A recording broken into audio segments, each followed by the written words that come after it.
வணக்கம். கால்வன் பள்ளத்தாக்கு மோதலுக்கு பிறகு சீனா ரகசியமாக அணுசக்தி சோதனையை நடத்தியதாக ட்ரம்ப் குழுவினர் இப்போது ஒரு அதிரடியான குற்றச்சாட்டை முன்வைத்துள்ளனர். இது குறித்த விரிவான தகவல்களை இப்போது பார்ப்போம். கடந்த 2020 ஆண்டு ஜூன் மாதம் கிழக்கு லடாக்கின் கால்வன் பள்ளத்தாக்கில் இந்திய மற்றும் சீன வீரர்களுக்கு இடையே ஒரு மிகப்பெரிய மோதல் ஏற்பட்டது என்பது நாம் அனைவரும் அறிந்ததே. சுமார் 60 ஆண்டுகளுக்கும் மேலாக நீடித்து வரும் இந்த எல்லை பிரச்சினை இரு நாடுகளுக்கும் இடையே ஒரு தீர்க்கப்படாத சவாலாகவே இருந்து வருகிறது. 1962 ஆண்டு போருக்கு பிறகு ஏற்பட்ட மிக மோசமான மோதலாக இது பார்க்கப்பட்டது. தற்போது அமெரிக்க முன்னாள் அதிபர் ட்ரம்பின் தேர்தல் பிரச்சார குழுவினர் வெளியிட்டுள்ள ஒரு சிறப்பு அறிக்கையில் அந்த மோதல் நடந்த சில நாட்களில் சீனா ஒரு ரகசிய அணுசக்தி சோதனையை நடத்தியதாக குறிப்பிட்டுள்ளனர்.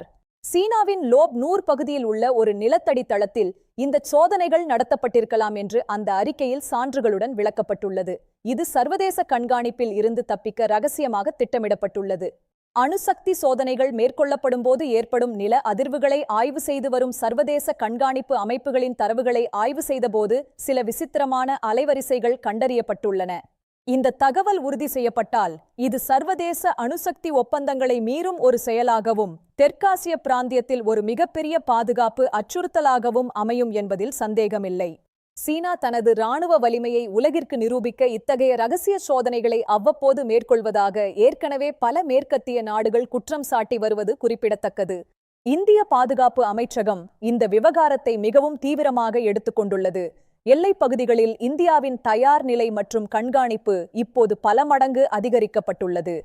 ட்ரம்ப் தனது தேர்தல் பிரச்சாரத்தின் போது சீனாவின் மீதான தனது கடுமையான நிலைப்பாட்டை மீண்டும் நிலைநிறுத்த இந்த தகவலை ஒரு முக்கிய ஆயுதமாக பயன்படுத்தி வருகிறார். இது இரு நாடுகளுக்கு இடையேயான வர்த்தகப் போரையும் தூண்டும். சர்வதேச அளவில் அணுசக்தி சோதனைகளை தடை செய்யும் CTBT போன்ற ஒப்பந்தங்களை சீனா மதிக்கிறதா என்ற கேள்வி இப்போது உலகளாவிய விவாதமாக மாறியுள்ளது. இது குறித்து ஐக்கிய நாடுகள் சபையும் கவலை தெரிவித்துள்ளது. எல்லைகளில் சீனா தனது உள்கட்டமைப்பு வசதிகளை மிக வேகமாக மேம்படுத்தி வருவது இந்தியாவின் பாதுகாப்பிற்கு ஒரு பெரிய சவாலாக உள்ளது.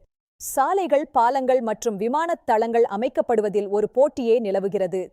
தெற்காசியாவில் அமைதியை நிலைநாட்ட இந்தியா தொடர்ந்து முயற்சி செய்து வரும் வேளையில் சீனாவின் இத்தகைய சீண்டல்கள் அந்த பிராந்தியத்தின் ஸ்திரத்தன்மையை குலைக்கும் வகையில் உள்ளது. இது ஒரு தற்காப்பு போட்டியாக மாறலாம். இராணுவ நிபுணர்களின் கருத்துப்படி ஒருவேளை சீனா இந்த சோதனையை நடத்தியிருந்தால் அது அவர்கள் புதிய வகை அணு ஆயுதங்களை வடிவமைப்பதற்கான முயற்சியாகவே இருக்கும். இது இராணுவ சமநிலையை மாற்றக்கூடும். ராஜதந்திர ரீதியில் அமெரிக்காவிற்கும் சீனாவிற்கும் இடையிலான இந்த மோதல் இந்தியாவுக்கு ஒரு சாதகமான அல்லது பாதகமான சூழலை உருவாக்கலாம். வரும் நாட்களில் சர்வதேச உறவுகள் புதிய திசையை நோக்கி நகரும். இந்தியாவில் உள்ள சமூக வலைதளங்களில் மக்கள் இந்த விவகாரம் குறித்து பல்வேறு கருத்துக்களை பகிர்ந்து வருகின்றனர். சீனாவின் அத்துமீறல்களுக்கு பொருளாதார ரீதியாகவும் பதிலடி கொடுக்க வேண்டும் என்ற குரல்கள் வலுத்து வருகின்றன. இந்த மோதல்கள் மற்றும் குற்றச்சாட்டுகள் காரணமாக சர்வதேச வர்த்தகத்தில் ஒரு நிச்சயமற்ற சூழல் நிலவுகிறது. சீன பொருட்களின் மீதான கட்டுப்பாடுகளை இந்தியா ஏற்கனவே பலப்படுத்தியுள்ளது குறிப்பிடத்தக்கது. இராணுவ மோதல்கள் ஒருபுறம் இருக்க, சைபர் தாக்குதல்கள் மூலமாகவும் சீனா தனது எதிரிகளை அச்சுறுத்தி வருவதாக அமெரிக்க புலனாய்வுத் துறையினர் எச்சரிக்கை விடுத்துள்ளனர். தகவல் தொழில்நுட்ப பாதுகாப்பும் இப்போது முக்கியமானது.